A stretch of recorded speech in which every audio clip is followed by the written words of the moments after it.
আৰু অসমীয়া ৰাইজৰ হৃদয়ত জ্বলি থকা জুইকুৰা অলপ হলেও প্ৰশমিত কৰিবলৈ অসমৰ মুখ্যমন্ত্ৰীজন সক্ষম হৈছে।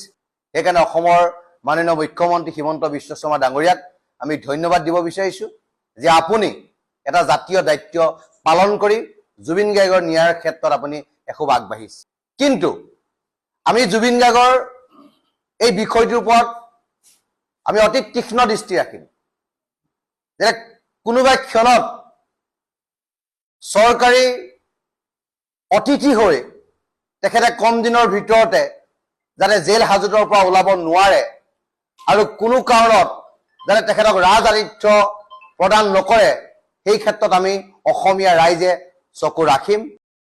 যোৱা 19 তাৰিখৰ পৰা আজিলৈকে অসমৰ সৰ্বস্তৰৰ মানুহে এটাই বিচাৰিছিল যে অসমীয়া জাতিৰ ভগৱান স্বৰূপ জুবিন গাৰ্গৰ হত্যাৰ বিচাৰ লাগে।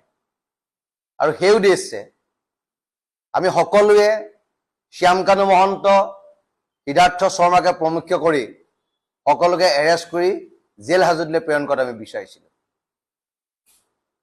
অসমৰ মাননীয় মুখ্যমন্ত্ৰীজনক আমি বাৰে প্ৰতি কথাটো কৈ আছিলোঁ যে আপুনি ক্ষিপ্ৰতাৰে কামবিলাক সম্পন্ন কৰক। কিন্তু আজি ভাল লাগিছে, দুৰ্গা পূজাৰ এই সময়ত অসমীয়া ৰাইজে বিচৰাৰ সেই দাবীটো, অসমীয়া ৰাইজৰ আৱেগ, অসমীয়া ৰাইজৰ স্বাভিমানক অসমৰ মুখ্যমন্ত্ৰীজনে সন্মান জনাইছে। আৰু অসমীয়া ৰাইজৰ হৃদয়ত জ্বলি থকা জুইকুৰা অলপ হলেও প্ৰশমিত কৰিবলৈ অসমৰ মুখ্যমন্ত্ৰীজন সক্ষম হৈছে। সেইকাৰণে অসমৰ মাননীয় মুখ্যমন্ত্ৰী হিমন্ত বিশ্ব শৰ্মা ডাঙৰীয়াক আমি ধন্যবাদ দিব বিচাৰিছো যে আপুনি এটা জাতীয় দায়িত্ব পালন কৰি জুবিন গাৰ্গৰ ন্যায়ৰ ক্ষেত্ৰত আপুনি এখোজ আগবাঢ়িছে।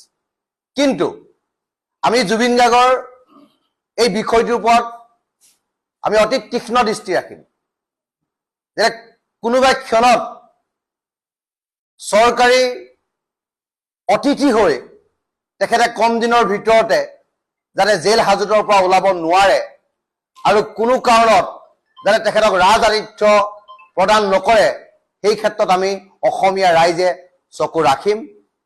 আৰু শ্যামকানু মহন্তই মানি লণ্ড্ৰিং কৰি যিটো অবৈধ সম্পত্তিৰ মালিক হৈছিল, গতিকে সেই অবৈধ সম্পত্তিবিলাক চিজ কৰিব লাগে, তেখেতৰ সকলো সম্পত্তি বাজেয়াপ্ত কৰিব লাগে আৰু চৰকাৰে এই ক্ষেত্ৰত অতি ক্ষিপ্ৰতাৰে সিদ্ধান্ত গ্ৰহণ কৰিব লাগে। আৰু সিদ্ধাৰ্থ শৰ্মা বোলা এই দালালিটোক কোনো কাৰণত কোনো কালে যাতে ওলাব নোৱাৰে জেলৰ পৰা, এই ব্যৱস্থা চৰকাৰে কৰিব লাগে। আৰু আমি অসমীয়া ৰাইজে এই ক্ষেত্ৰত আমি তীক্ষ্ণ দৃষ্টি ৰাখিম। আমি পুনৰ কৈছো, মুখ্যমন্ত্ৰীজনে জুবিন গাৰ্গক ন্যায় প্ৰদানৰ কাৰণে যিখিনি কাম কৰিছে তাক আমি ধন্যবাদ জনাইছো, তাক আমি শলাগিছো।